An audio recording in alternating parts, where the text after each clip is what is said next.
Good morning students.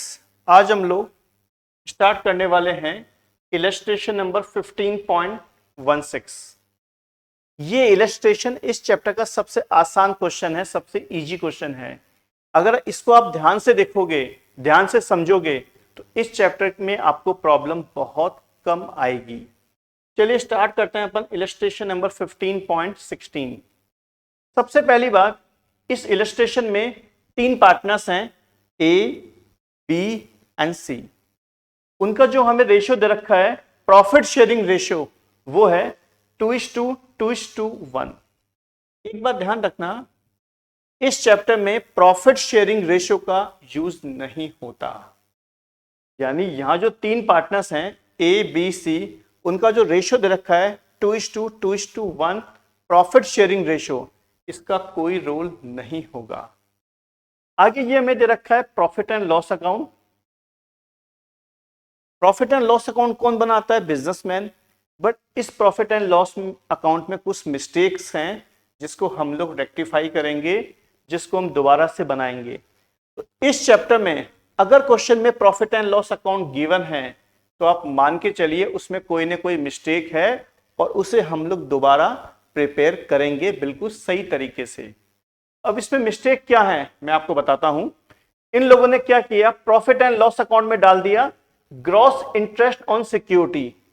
Interest की income business में नहीं आती, कहां जाती है? अदर सोर्सेज में। एक मिस्टेक। दूसरी मिस्टेक, इन लोगों ने डाल दिया interest on capital 20%।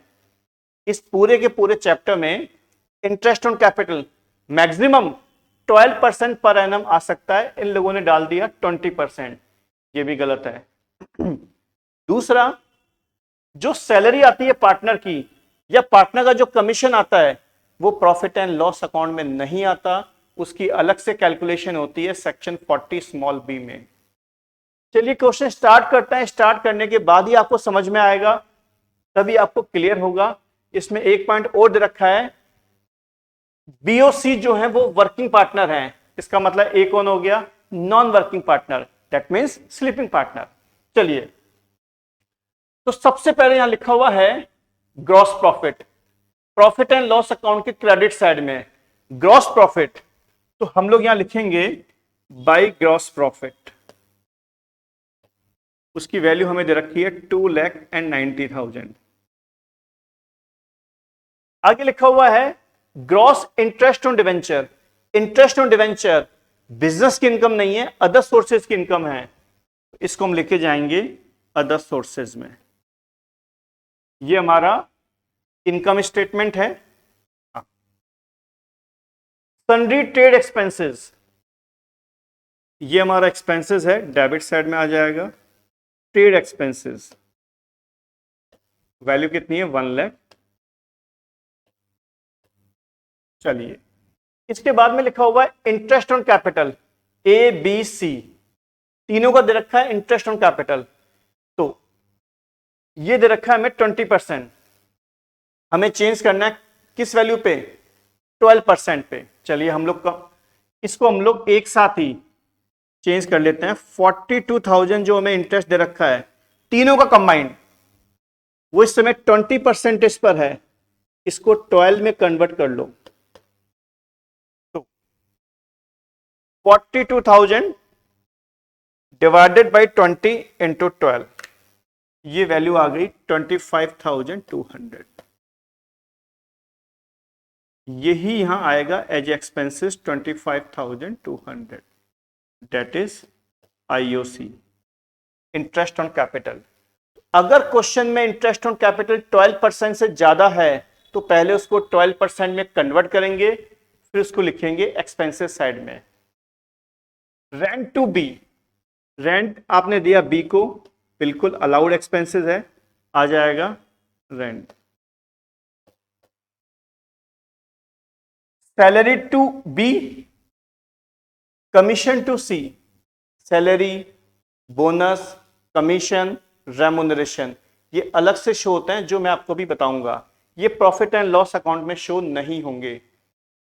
Net profit जो हमें क्वेश्चन में गिवन है वो गलत है, हम लोग बिल्कुल करेक्ट वाला निकालेंगे नेट प्रॉफिट, जो बैलेंसिंग फिगर में आएगा 2,90,000 माइनस 1,00,000 माइनस 25,200 माइनस 30,000, ये वैल्यू आ गई 1,34,800।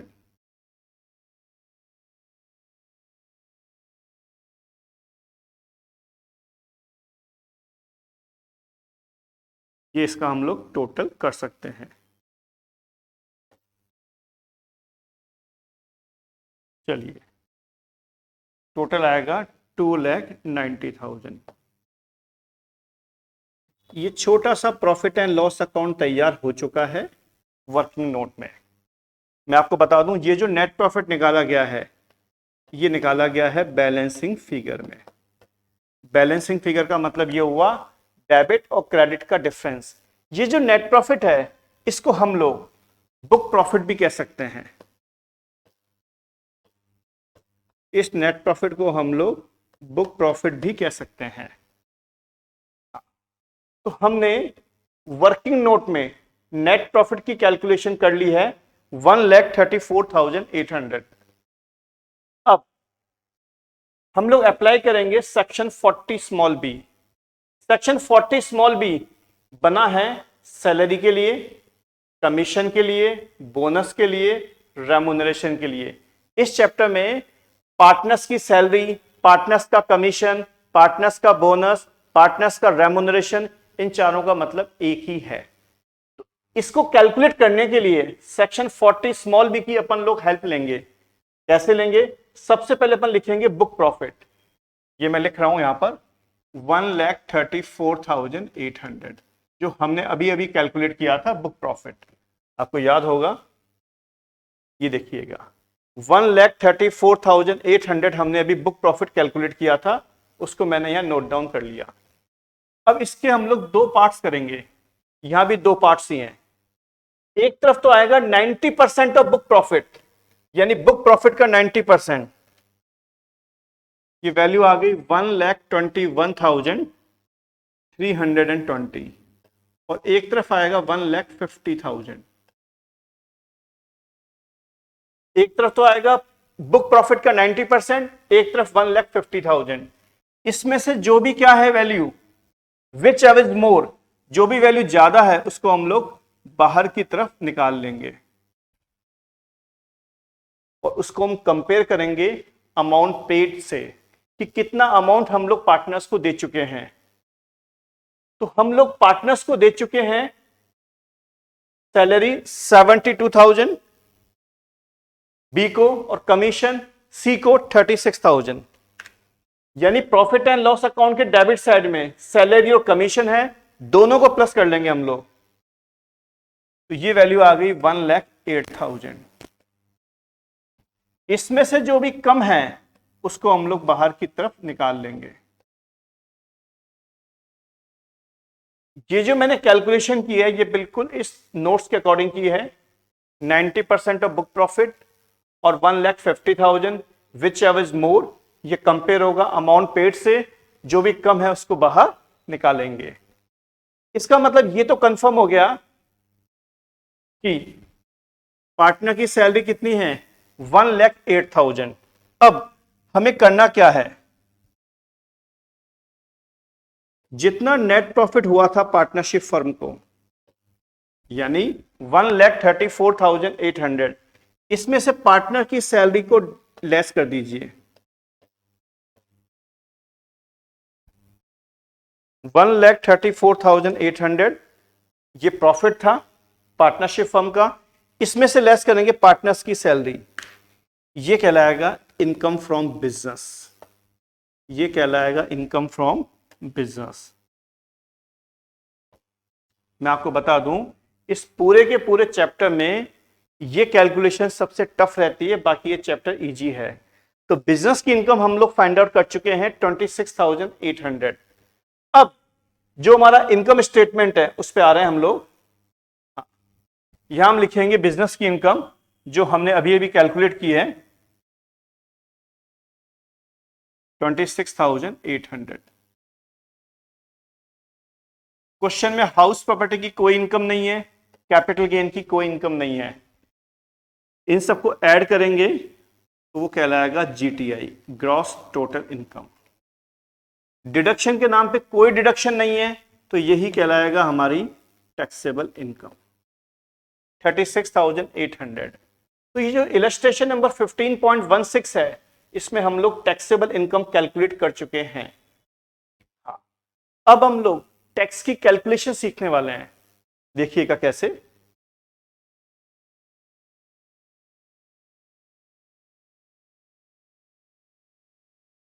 बहुत ही सिंपल सा कॉन्सेप्ट है। जो आपकी टैक्सेबल इनकम है, जो आपकी टैक्सेबल इनकम है यानी 36,800,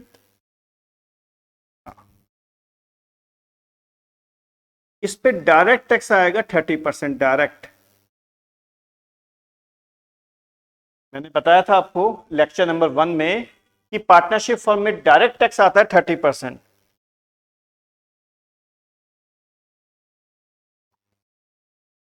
यह आ गया 11,040। 12% सरचार्ज ऐड नहीं होगा क्योंकि आपकी टैक्सेबल इनकम 1 करोड़ से कम है। सीधे के सीधे हम लोग ऐड करेंगे 4%। हेल्थ एंड एजुकेशनल सेस 442, ये वैल्यू आ गई 11,482।